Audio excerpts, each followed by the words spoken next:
መጽሐፈ መሣፍንት ምዕራፍ 8 የኤፍሬም ሰዎች ይህ ያደረግህብን ምንድር ነው? ምድያምን ለመዋጋት በወጣህ ጊዜ ለምን አልጠራኸንም? አሉት። ጽኑ ጥልም ተጣሉት። እርሱም እኔ ካደረግሁት እናንተ ያደረጋችሁት አይበልጥምን?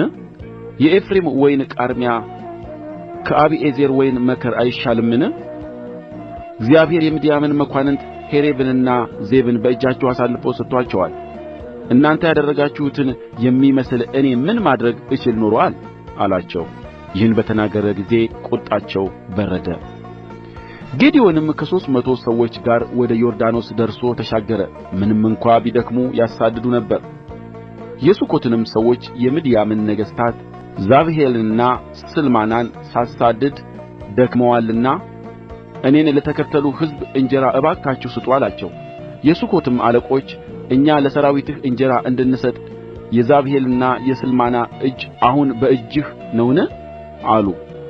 ጌዴዎንም እግዚአብሔር ዛብሄልንና ስልማናን በእጄ አሳልፎ ሲሰጠኝ እኔ በምድረ በዳ እሾህና በኵርንችት ሥጋችሁን እገርፋለሁ አለ። ከዚያም ወደ ጵኒኤል ወጣ። ለጵኒኤልም ሰዎች እንዲሁ አላቸው። የጵኒኤልም ሰዎች የሱኮት ሰዎች እንደ መለሱለት። እርሱም የጵኒኤልን ሰዎች ደግሞ በደኅና በተመለስሁ ጊዜ ይህን ግንብ አፈርሰዋለሁ ብሎ ተናገራቸው። ዛብሄልና ስልማናም ከሠራዊቶቻቸው ጋር በቀርቀር ነበሩ። ሰይፍ በሚመዝዙ 120,000 ሰዎች ወድቀው ነበርና። ከምሥራቅም ሰዎች ሠራዊት ሁሉ የቀሩ 15,000 ያህል ሰዎች ነበሩ። ጌዴዎንም የድንኳኑን ተቀማጮች ባሉበት መንገድ በኖባህና በዮግብሃ በምሥራቅ በኩል ወጣ። ሠራዊቱም ተዘልሎ ነበርና ሠራዊቱን መታ። ዛብሄልና ስልማናም ሸሹ፣ እርሱም አሳደዳቸው። ሁለቱንም የምድያም ነገሥታት ዛብሄልንና ስልማናን ያዘ፣ ሠራዊቱንም ሁሉ አስደነገጠ። የኢዮአስ ልጅም ጌዴዎን ከሔሬስ ዳገት ከሰልፍ ተመለሰ። ከሱኮትም ሰዎች አንድ ብላቴና ይዞ ጠየቀው። እርሱም የሱኮትን አለቆችና ሽማግሌዎች 77 ሰዎች ጻፈለት። ወደ ሱኮትም ሰዎች ወጥቶ ለደከሙት ሰዎች እንጀራ እንሰጥ ዘንድ የዛብሄልን የስልማናን እጅ አሁን በእጅህ ነውን ብላችሁ የተላገዳችሁብኝ ዛብሄልና ስልማና እነሆ አለ። የከተማይቱንም ሽማግሌዎች ያዘ። የምድረ በዳንም እሾህና ኵርንችት ወስዶ የሱኮትን ሰዎች ገረፋቸው። የጵኒኤልንም ግንብ አፈረሰ፣ የከተማይቱንም ሰዎች ገደላቸው። ዛብሄልንና ስልማናን በታቦር የገደላችኋቸው ሰዎች እንዴት ያሉ ነበሩ? አላቸው። እነርሱም እንደ አንተ ያሉ ነበሩ፣ አንተንም ይመስሉ ነበር፣ መልካቸውም እንደ ንጉሥ ልጆች መልክ ነበር ብለው መለሱለት። እርሱም የእናቴ ልጆች ወንድሞቼ ነበሩ፣ አድናችኋቸው ቢሆን ኖሮ ሕያው እግዚአብሔርን እኔ አልገድላችሁም ነበር አለ። በኵሩንም ዬቴርን ተነሥተህ ግደላቸው አለው። ብላቴናው ግን ገና ብላቴና ነበርና ስለ ፈራ ሰይፉን አልመዘዘም።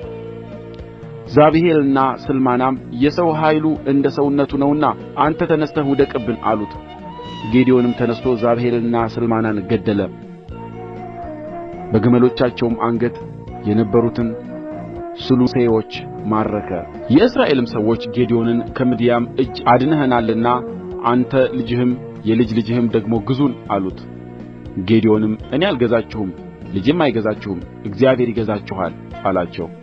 እስማኤላውያንም ስለ ነበሩ የወርቅ ጕትቻ ነበራቸውና ጌዴዎን ሁላችሁ ከምርኮአችሁ ጕትቻችሁን እንድትሰጡኝ እለምናችኋለሁ አላቸው። እነርሱም ፈቅደን እንሰጥሃለን ብለው መለሱለት። መጐናጸፊያም አነጠፉ። ሰውም ሁሉ የምርኮውን ጕትቻ በዚያ ላይ ጣለ።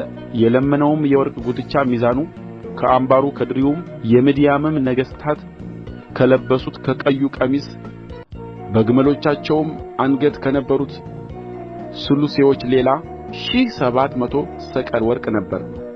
ጌዴዎንም ኤፉድ አድርጎ አሠራው፣ በከተማውም በዖፍራ አኖረው። እስራኤልም ሁሉ ተከትሎ አመነዘረበት፣ ለጌዴዎንና ለቤቱም ወጥመድ ሆነ። ምድያምም በእስራኤል ልጆች ተዋረደ፣ ራሳቸውንም ዳግመኛ አላነሱም። በጌዴዎንም ዕድሜ ምድሪቱ 40 ዓመት ዐረፈች። የኢዮአስም ልጅ ይሩበኣል ሄዶ በቤቱ ተቀመጠ። ለጌዴዎንም ብዙ ሚስቶች ነበሩትና ከወገቡ የወጡ 70 ልጆች ነበሩት። በሴኬምም የነበረችው ቁባቱ ወንድ ልጅ ወለደችለት፣ ስሙንም አቢሜሌክ ብሎ ጠራው። የኢዮአስም ልጅ ጌዴዎን በመልካም ሽምግልና ሞተ፣ በአቢዔዝራውያንም ከተማ በዖፍራ በነበረችው በአባቱ በኢዮአስ መቃብር ተቀበረ። እንዲህም ሆነ ጌዴዎን ከሞተ በኋላ የእስራኤል ልጆች ተመለሱ፣ በኣሊምንም ተከትለው አመነዘሩ፣ በኣልብሪትንም አምላካቸው አደረጉ።